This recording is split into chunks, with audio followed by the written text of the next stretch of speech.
Our favorite team just added 3 more coaches to the bench, including a new catching coach, and we think it's a real great choice.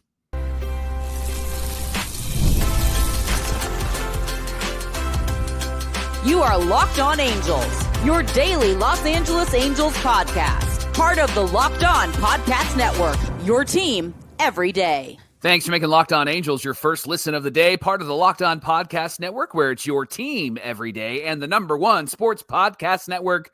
And we thank you for listening and for watching. Max Stassi is back. He's going to be the new catching coach for the Halos. We think it's a great move, especially for our buddy Logan O'Hoppe. We'll talk about that today. And it's Fan Mail Friday, and we have a new everydayer who wants to know a little bit more about our favorite team. Before we get there, we want to thank our sponsor, FanDuel. Right now, new customers can bet $5, and if your bet wins, you'll get $300 in bonus bets to use across the app. Download the FanDuel app today. Happy Friday to you, and thanks for being here for this episode of Locked On Angels, where it's your team every day. You've got the Frisch brothers here with you, a.k.a. the Super Halo Bros. My name is John, and that's my brother Mike. And my name is Mike, and that's my brother John. It's our 4th season, actually finished our 4th season as a host of Locked On Angels. We're going to be moving into our 5th come opening day. But first, before we get there, a lot of Angels baseball to be discussed Monday through Friday, every single weekday here on Locked On Angels. It's our hope and our intention that you leave here a more informed fan. You feel more informed. You feel like you know what you're talking about. And so, yeah, between everything that's going on, Mike, let's talk about the big news. Yeah, the Angels added some coaches to the coaching staff. 2 guys that got promoted and 1 guy that played for them and is now back. Jeff Fletcher from the OC Register reported that Max Stassi is going to be the new catching coach in 2026 for the Halos. Also reported that Bees manager Keith Johnson's going to be the third base coach, and Trash Pandas manager Andy Schatzley, am I saying that right? Schatzley. Thank you very much. He's going to be the infield coach, and there's actually some great videos out there of him working with Christian Moore and doing some of the similar stuff that Ron Washington did. So we'll get into that in just a moment. But John, let's talk Stassi for a moment. 10 seasons in the majors, 2013 to 2022, came over to the Angels and played in 2019, 31 games in the COVID year, 87 in 2021 and 102 in 2022. In his time with the Angels, his best stats behind the plate were his blocks above average and framing behind the plate. Even with the challenge system, framing still going to be an important part of the game because they're not going to challenge every single pitch. But John, why is that so significant? Yeah, I think about going back to 2022. Remember, he had the issue with his baby being born early in 2023, so he missed the whole season, Mike. Was going to be part of the Angels' plans that year, but was not. But this is significant because going back to 2022, guys like Detmers, Patrick Sandoval, and Mike, even Jose Suarez had their best seasons on the mound between Kurt Suzuki and Max Stassi behind the plate. And a big part of that would be pitch calling, game planning, knowing what pitch to throw in that moment, and something that I think Logan O'Hoppe would certainly benefit from, as he has been the one to call pitches and for the most part, and as well as some of the young starters who could be part of this rotation. I think that's going to be a benefit to them as well. Between Stassi, Suzuki, and Mike Maddox, I think the pitching side of things is going to be very interesting to watch. Now, Suzuki and Stassi were also part of the team when O'Hoppe first came over to the Halos. So I think there's a trust there. There's a rapport there. We know that there were a lot of voices telling Logan what to do and how to do things behind the plate and at the dish and all of that kind of stuff last year. So I'm hoping that this will keep things simple for Logan O'Hoppe. But as far as catching coach, do you like this hire of Max Stassi? Yes. Here's why I like it, because it's not the same people from last year. And I know I'm a Logan O'Hoppe homer, but I'm gonna admit it. But people know that, right? I'm glad that they brought somebody in who has a track record of being real great at the things that Logan O'Hoppe has struggled with. And so to be able to pass that along to him, to be able to help him in that area, I think the hiring of Max Stassi was brilliant. 1, because he already has rapport with O'Hoppe. 2, he's got a good relationship with Kurt Suzuki. And 3, he's a really good catcher. He was really good for the Angels and had a little bit of power, a little bit of pop, right? But his benefit to the team, as you mentioned, was what he did behind the dish. And he was really great. 4 guys that really struggled with emotions on the mound, really struggled with throwing strike one. Those 3 guys, Sandoval, Detmers, and the name we won't speak of, and Jose Suarez, they did really well with Stassi behind the dish. I think that this is a brilliant move. I think he's really going to benefit this team. I think he's going to help Travis d'Arnaud. But let's not discount also the younger guys that are in the minor leagues and the impact that he could potentially have on those guys, like Davalillo. Like he's a great catching prospect, and I would love for Stassi, at least maybe in spring training, to get around him and talk with him and prepare him for whatever his future might hold. I really like this move, John. I really like the moves that the Angels are making on the coaching side. I know that there's some Angel fans that are going to always just poo-poo everything because it's the Angels, and rightly so. That's the reputation that they have created for themselves. Yeah. Really like what they've been doing with the coaching staff. I haven't been hyped like this on the coaching staff ever. And maybe since like Bud Black and that whole crew, Mickey Hat, right? And that was before Lockdown Angels. So I really like what the Angels have done.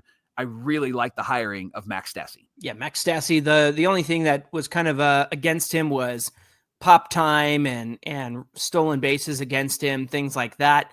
And that's something I think that you really have to work on if you're going to be behind the dish. And we know Logan kind of struggled with that too. So it'll be interesting to see what kind of results they get in terms of preventing runners from stealing bags with Max Stassi in charge of catching coaching. Mike, you mentioned the minor leagues and you mentioned some of the guys in the minor leagues.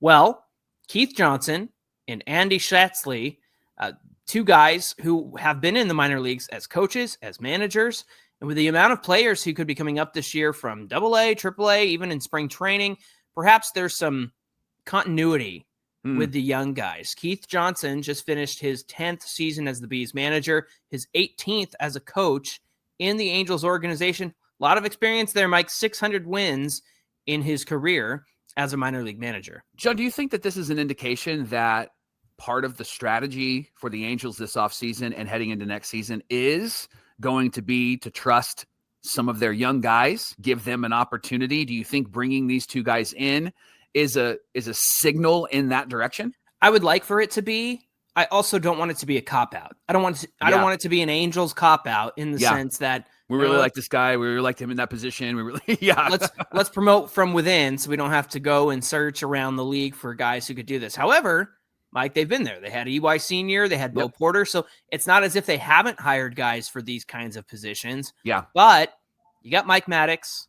You've got John Gibbons, right? You've got some seasoned veterans with some guys who bring a little freshness to the equation in Kurt Suzuki, Max Stassi, right? These 2 managers who have been around for a while and part of the Angels organization, but getting an opportunity at the major league club, I think is really great. But to go back to your question, I just don't want it to be a cop-out. I don't want it to be that they're not doing their due diligence and that sort of thing. So perhaps there's going to be some continuity with these guys being up there. Well, and what I was thinking was along the lines of the cop-out being for the players. Like, this is why we didn't go and get somebody because Caden Dana, man, he's ready. Or this is why we didn't go and get this person because this guy's ready to Denzer Guzman's ready, right? And so there's a cop-out on that side as well that I wouldn't want our team Nothing's off the table when it comes to the things that the Angels might do or might not do. Yeah. Exactly. But it might be that if they're going to be promoting some of these guys, maybe we see Nelson Rada, right? Like maybe we go that far. It would make sense that they would have some familiar faces around him. And all indications are, John, like Christian Moore is an example of that. When he went down to the minor leagues and then came back up, he really was able to work on some things, right? Was able to improve some things. Even though it was just one start for Kohanowitz, we saw that he really adjusted his approach and what he was going to throw. So they are guys, especially in AAA, what we've seen, they are guys that can bring some adjustment, can bring some strategy, and I think bring some help. That's the thing is I saw a great interview with Andy Schatzley talking about the 2025 Trash Panda season and balancing wanting to win for the fans, the development of the players, and then the success of the overall team. And he said it's really hard to do all 3. And, you kind of take an ego hit as a manager when, you might not finish 500 or anything like that. But he said his best thing is remembering that it's about the development of the players, making sure that they can contribute at the major league level is their goal. Mentioning Nelson Rada, Denzer Guzman as two who have had success. They moved up to AAA, had some success too.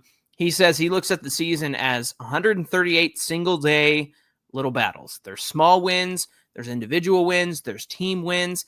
And he said a good example was about George Clausen and how he was, how part of being tough as a player and as a pitcher, you got to take a gut punch every now and then. Clausen certainly did that and worked through it after he took that comebacker off the head and had to rebound and come back. And it was one of his last outings that he looked electric. But the way he talked about the guys really hammered home that he understands the assignment and speaks well of the players and their goals. So, yeah, Nelson Rada, or I should say, I'm sorry, Christian Moore coming back down to the minor leagues, having, time to work on some things in AAA.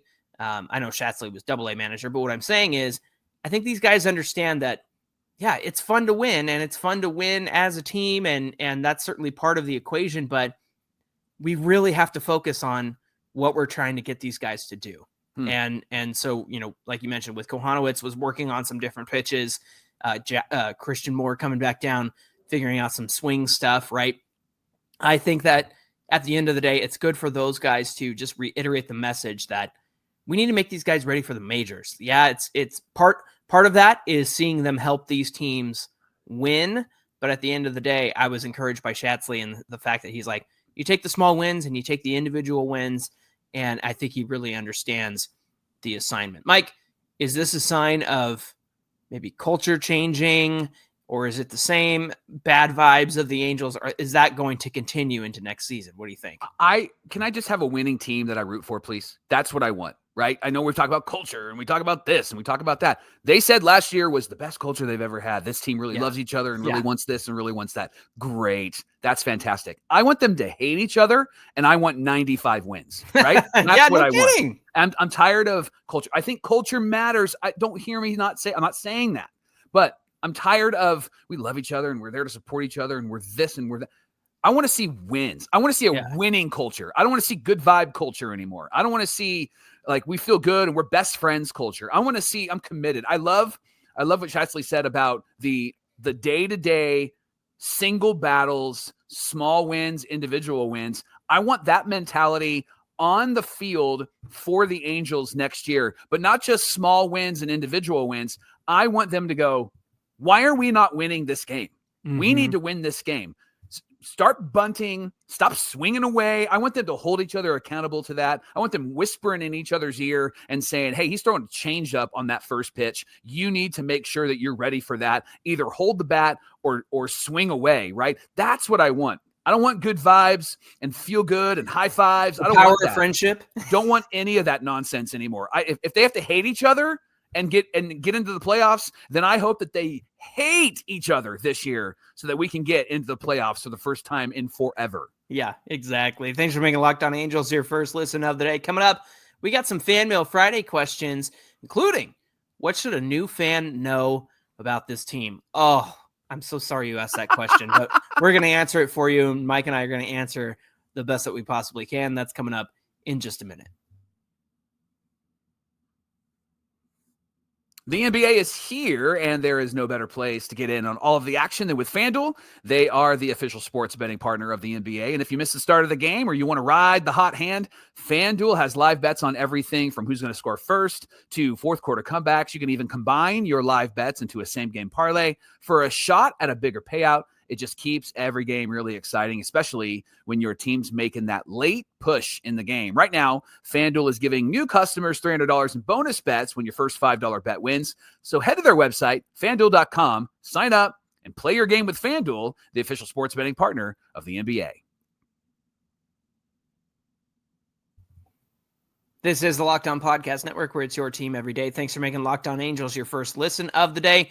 And of course, Locked On is the #1 sports podcast network out there. Officially, you can check us out wherever you listen to podcasts. You can watch us online on YouTube, on your smart TV, and get in the comment section on YouTube, because that's where the conversation turns to a lot of fun. And we love reading all your comments. We do our best to get back to everybody. Hit us up on social media at Locked On Angels, at Super Halo Bros, because it allows you to participate in days like today, Mike, where we have a great question from DJ Wicked. Love it. On YouTube. He got into our comments this week and had a nice question here and a series of questions for us. Why don't you read those for us? Yeah, he said, "Hey guys, Dan here." So his cool name is DJ Wicked, but his human name is Dan. He's from South Wales, UK. He said, I'm a relatively new Angels fan after visiting LA earlier this year and catching a game where the Halos beat the Dodgers. I was hooked instantly. Back home, I support Cardiff City, which is a soccer/football team.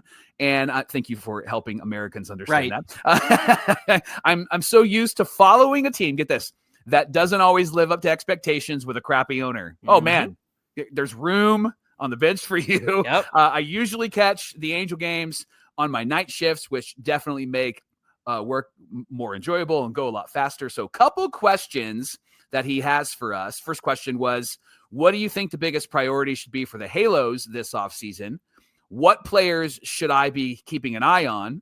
What's it really like being a long-term Angel fan? Highs, lows, what keeps you believing all year? And as someone still learning the sport, what are some key things I should know about baseball and the Angels in particular? Said he loves the podcast, been awesome for helping me learn more about the team and the fan base. I love that he came to LA and he watched an Angels game and he watched the Angels beat the Dodgers. And he's like, I'm in. It's like drugs, dude. Yeah, exactly. Okay, so let's hit that first question, Mike. What do you think the biggest priorities should be for the Angels this offseason? We hit on that on Wednesday's show, but we did. I think you're of the opinion it's run prevention, it's pitching. For me, I want to see fundamental, serious changes to the hitting, but talk about run prevention a little bit. Yeah, they just got to stop allowing runs. They've had it happen, and I said it this week, they've had it happen more often this last season than I've seen in a long time, where their offense came through, but then all of a sudden they're giving up runs in the bottom of the inning. There was no such thing as a shutdown inning for this team. And a shutdown inning, Dan, by the way, is when you score some runs and then your pitcher comes in the very next inning and is able to keep the opponents from scoring runs. The Angels would score 2 or 3, and then their pitching in the bottom of the inning or the top of the next inning would give those runs right back. Yeah. And it wouldn't be earned runs. It would be runs where they're walking guys and hitting guys and they had errors. They would start with ball 1, ball 2, ball 3, strike 1, then ball 4. They would just allow the other team to easily score runs. And so run prevention is the biggest thing that this team needs to focus on, which is why I'm of the opinion, man, you got to prioritize pitching, and you got to prioritize who's on defense there. I think that's really going to help this team in 2026. And in my opinion, the hitting was so frustrating last year because despite some decent performances from the likes of like Kyle Hendricks and Tyler Anderson, the Angels wouldn't come through for them for a lot of it. And so for me, I think that the kind of game you saw, Dan, when the Angels played the Dodgers was not the way the Angels played all season long.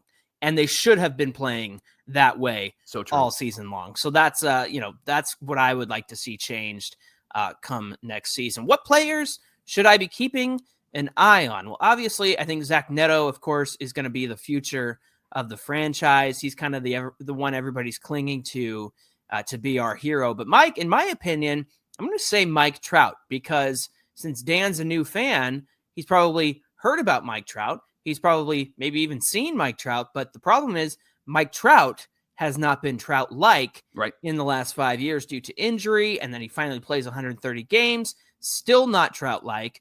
I wonder if he can get it back. So that's what I'm keeping an eye on. What about you? I would say Logan O'Hoppe, because Logan O'Hoppe, when he first came up 2 years ago, and then he got hurt in that first season, he was somebody that was really helpful offensively and defensively. And then his next season, he really improved. He got better. Now, he got tired at the end of the year because he played a lot. And then the following year, which was last year, 2025, they were going to balance his time with Travis d'Arnaud. And then things kind of went south offensively and defensively. John and I know him. John and I know his family. This dude is committed. This dude wants to be better. This dude wants to put in the time. This dude wants to make sure that he is a player and a pillar for this team. So keep an eye on Logan O'Hoppe, because I think that this is going to be a comeback, a revenge tour for him in 2026. All right. And then he asked, what's it really like being an Angel fan long-term, the highs, the lows, and what keeps y'all believing each year? Well, we've seen a lot of highs and we have seen a lot of lows, right? I mean, you and I, our fandom kind of started in the 90s. And then of course we got to experience the World Series and then those great teams through the 2000s. I think what keeps me believing each year is the fact that every team goes through highs and lows, and every team goes through stretches where the Angels are currently going through. They don't make the playoffs. I know this one is starting to get real long. It's the longest stretch of no playoffs in baseball. But I think at the top of it, you have to understand that Arte Moreno owns this team. He's in charge. He doesn't do the things that I think that you need to do in this day and age to get your team to a winning position in terms of player development and coaching and even spending money on free agents to get you to the playoffs. He's been scared off spending money on free agents because he's been burned by free agents like Anthony Rendon and Josh Hamilton. But it shouldn't stop you from spending a little money to keep, what you have going here. I think what brings me hope, Mike, and this is for Dan too, is this is the first time in a long time we've had a young core of guys that we can be proud of. And now all that's missing are a superstar or two. We need Trout to be a superstar again. I always say it's a shame that we didn't have this young core in like 2021 when Ohtani became Ohtani and Trout could still be around, right? I know Trout was hurt that year, but what I'm saying is before things went south with Trout getting hurt all the time and Ohtani leaving, it's like, man, if we had that group of guys together with Trout and Ohtani, things would have been different. But what about you being a long-term fan? I know your fandom goes back further than mine just because you're older. So being a long-term fan, highs, lows, what keeps you believing? What keeps me believing is we've tasted what victory is like. I remember when the Angels were really good in 1995, and then they lost an 11-game lead in August and didn't make the playoffs. And that was the first time that I can remember since like 1986, and I was young in 1986. That was the first time I remember them actually being really competitive. Yeah. And then they had some 500 years at the late 90s that made you go, oh, maybe they're going to get there. It's one of those things, Dan, where you go as a fan, where you go, I want to see the victory. I want to see what it's like on the top of the mountain. So when the Angels started winning and won the World Series and then had a stretch where they were in the playoffs every year, man, that was just like a dream, right? And now the last few years have been a nightmare. So what keeps me hanging on is I remember what it was like to win. And I remember what it was like to be around Angel fans, the Thundersticks, all of that. So fantastic. And I can't wait until that comes back in 2056. It's going to be so fantastic.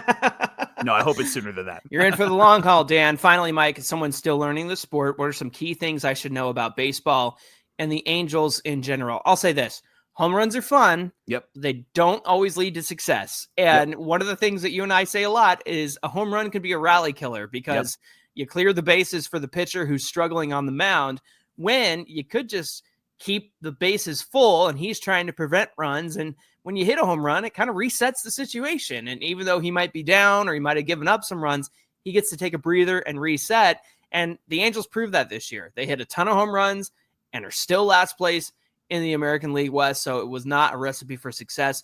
What do you think is something that he should know about baseball and Angels in particular? Ready? Boring, fundamental baseball. That's the best kind of baseball. The baseball where the Angels win 3-2. The best kind of baseball is when they win 5-3. Those games where they play defense and they made the plays they need to make and maybe a couple of highlight reel plays. Those games where their pitcher came in and did the job, where they have starting pitching that's going 6 innings and not just 5 or 4 2/3. When they have a closer that comes in and can shut it down. That's why we love Kenley Jansen.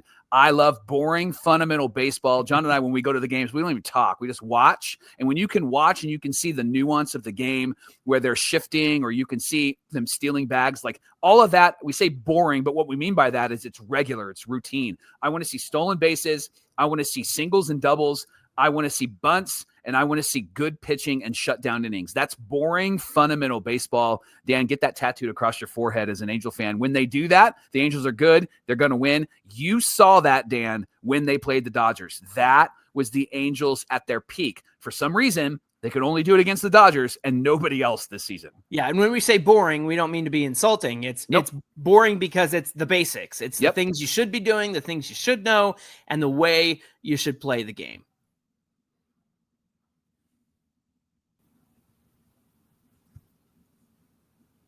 Our new friend, Andrew Holmes, who's covering the Angels for Last Word on Sport, and he is an everydayer of the show. He sent us his GM picks, John, and I love it. He said, I know you already did your everydayers GM picks. You did your GM picks, but here's mine just for fun. So let's walk through what he came up with. Yeah, he said Shota Imanaga, 1 year, $15 million with a mutual option for 2 additional years at $18 million each. And then he said Ha-Seong Kim, 2 years, $20 million, and that's specifically to play third base. And then Jesse Winker, 1 year, $5 million, and then David Robertson, 1 year, $5 million. Then he had a big trade with the Brewers, Mike. Taylor Ward for reliever DL Hall, reliever Craig Yoho, and then center fielder Garrett Mitchell. Let's talk about that Shota Imanaga, 1 year, $15 million. What do you think? Yeah, he said the short outings and the injuries. Oh, I said that. Oh, yeah. You said that. You said okay. I'm reading your notes as his notes.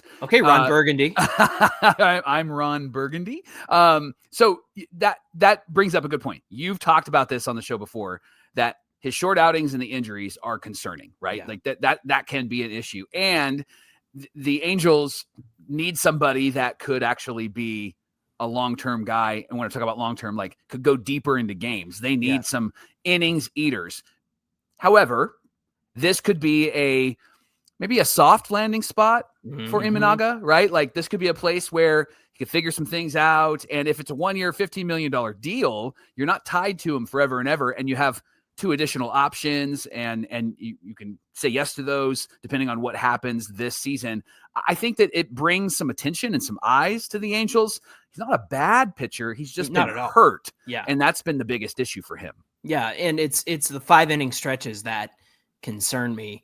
But again, like you said, could be a nice soft landing spot for him. And to have additional options in 2 more years, it's like, okay, well, if this year goes well for both of us, then we can make that happen. Ha-Seong Kim, 2 years, $20 million. Mike, he's got some injury concerns as well. And I'm actually worried about his shoulder and his arm strength, especially over there at third base. Before this year, his arm strength was 86 to 88 miles per hour, but it went down to 83 miles per hour this year. And I'm worried about how he bounces back from recovering from that shoulder injury. Now, 83 is not the worst speed in the league. I actually looked it up and I was checking him compared to other third basemen and how hard they throw. And Yohan Moncada was like near the bottom at like 80.5 miles per hour. So that should tell you something. But at the same time, is this another soft landing spot for somebody like Ha-Seong Kim? Yeah, it absolutely is. I mean, that's what the Angels have turned into. They've turned into, hey, if he's really good, it'll be really good for us, right? And then Ha-Seong Kim won't ever play again after his Angels tenure, right? Yeah. And then he mentioned Jesse Winker for 1 year, $5 million. and in your notes, I love that you thought this because I thought this immediately. Like, could we just have them, and I'm talking about Rendon and Jesse Winker, fight it out in the dugout? Maybe that's what they do opening day. Like they sing the national anthem and then they say, let's get ready to rumble and have these 2 guys fight it out. Rendon will lose because he might break a nail or he might, right? Like something you like said that these guys need to hate each other. So maybe Andrew is onto something here, right? Bring in the haters, right? Yeah. So Jesse Winker ended his season with a back injury that took him out. He had a decent 24 between the Nats and the Mets. He always had a decent walk rate, so that would be a benefit to the Angels. But Andrew is signing him to replace what they'd lose in the trade for Taylor Ward, and Jesse Winker would potentially be a backup. Yeah, I think it would open up that left field for Trout and still keeping Soler in this case. David Robertson, 1 year, $5 million. What's weird is that he didn't sign with the Phillies until July of this year. Then he took 3 weeks to ramp up naturally. Does he want to play? Does he want to play baseball anymore? He's 40. And I don't know that he needs to. Yeah. Or part of me just thinks like, okay, he signed with the Phillies because he saw them. I mean, he's been there before, but he saw them obviously going to the postseason. And he's like, all right, I can help with that. So last year he got a $16 million contract, but it was prorated to cost about $6 million or so. So for a full year, it was $16 million, but he didn't play a full year, obviously.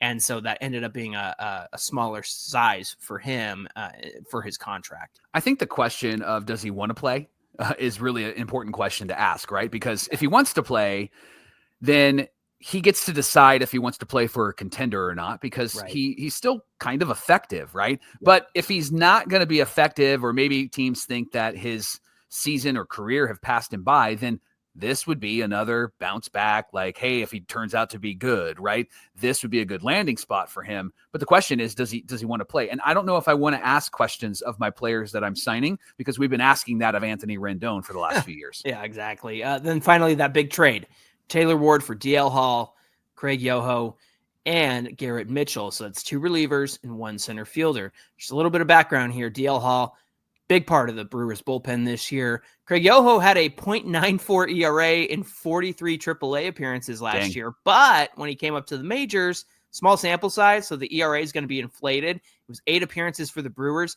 a 7.27 ERA last year. And then Garrett Mitchell, former top 100 prospect, had a really good 2024 with the Brewers. I think it was about 60 some odd games, maybe 70 some odd games, 255, a 342 on base, 469 slugging, and 812 OPS. In that short amount of time, he hit 21 home runs. And then he only had 25 games with the big club in 2025. So didn't have as much success. It was like a 208 average in that short amount of time. So any thoughts regarding these moves, Michael? I really like the Taylor Ward trade. Here's why. It's not a 1-for-1. Andrew decided that he's going to try to get 3 guys. And they're going to be 3 guys that will have an impact on the team this year, because I think somebody like a Garrett Mitchell will slot right in to the outfield and be a part of that rotation, right? And then you have 2 bullpen guys, that one proven bullpen guy and another guy that could potentially be somebody that could be really great, maybe at the back end of the bullpen. I know his major league numbers weren't great. His minor league numbers were fantastic. So there's some development that needs to happen. But with Taylor Ward, I like to think high of Taylor Ward. I like to think, we could get a lot for him. But I'm just not quite sure that the Angels will be able to get a lot for him. This feels like the max for Taylor Ward, right? Nobody that's showing off, but nobody that's lagging behind. This feels like the max that you could get for that season that you just had from Taylor Ward. Yeah, I think I'm with you, because I'm not sure that Taylor Ward gets those 3 guys. I think that the Brewers could benefit from those 3 guys more than bringing Taylor Ward aboard this year. Aboard? Taylor aboard? And you're right. I have a hard time gauging with Taylor Ward in his last year of his contract, 32, possibly owed $14 million this year. Affordable, good production. Yeah. It's hard to be outside my Angel bubble, because sometimes people, I think, like it was Colby of Locked On Mariners. He's like, they were running through like AL West, potential trades, and he said, I've always liked Taylor Ward. Like, I've always wanted him on my team. And I'm like, you do? Yeah. But at the same time, it's like, you can't argue with that. Like, he would certainly be a boon to the Mariners outfield and whatnot. And so it's hard. Yeah. And that's what we've talked about on this show ad nauseum, right? Like, Taylor Ward would be one of the guys, right? But a great one of the guys on the Mariners. On the Angels, he's the guy, or top 2 guy, right? Yeah. And so if he's one of the guys, Cardinals, Mariners, wherever he goes, in this case, Brewers, probably be a great piece. People would probably fall in love with him. He'd be like the Mike Napoli, right? Mike Napoli wasn't super fantastic for the Angels, goes to Texas, and they're chanting Napoli, right? And so that might be something that happens for Taylor Ward if he does get traded. Yeah, so check out Andrew's work. Again, he's covering the Angels for Last Word on Sport. You can find him on Twitter. Of course, that's where he messaged us, and he's done some great work so far in his time with Last Word on Sport. Thanks for making Locked On Angels your first listen of the day. Be sure to like and subscribe while you're here. It's the best way to stay updated on all things Angels throughout the offseason. Hey, if there's any breaking news over the weekend, make sure you're connected with us at Locked On Angels on Twitter, at Super Halo Bros on Twitter, Instagram, and TikTok. I'm going to Big Bear this weekend, Mike. So any Angel fans up there, see me around, say hello. I'd love to meet you. Maybe get some snow while we're up there. If I survive the weekend, what do we have on Monday when we come back? I certainly hope you survive the weekend. We're going to talk about how much the Angels will spend this offseason. There is an interesting report out there, and then there's also a quote from Arte Moreno's puppet, Perry Manassian, who said the same thing that he's been saying the whole time. And so we're going to talk about that on Monday on Locked On Angels. All right. We're looking forward to that. We hope you have a great weekend. Until then, my name is John, and that's my brother Mike. And my name is Mike, and that's my brother John. Try to do my Ron Burgundy. Oh, I see what's going on there. All right, y'all, for the sickos who love this team and the everydayers who love to watch and listen, have a great weekend, and we'll see you back here on Monday. You're fired, Ron. You're fired too. You're fired. Bing, bong, boom.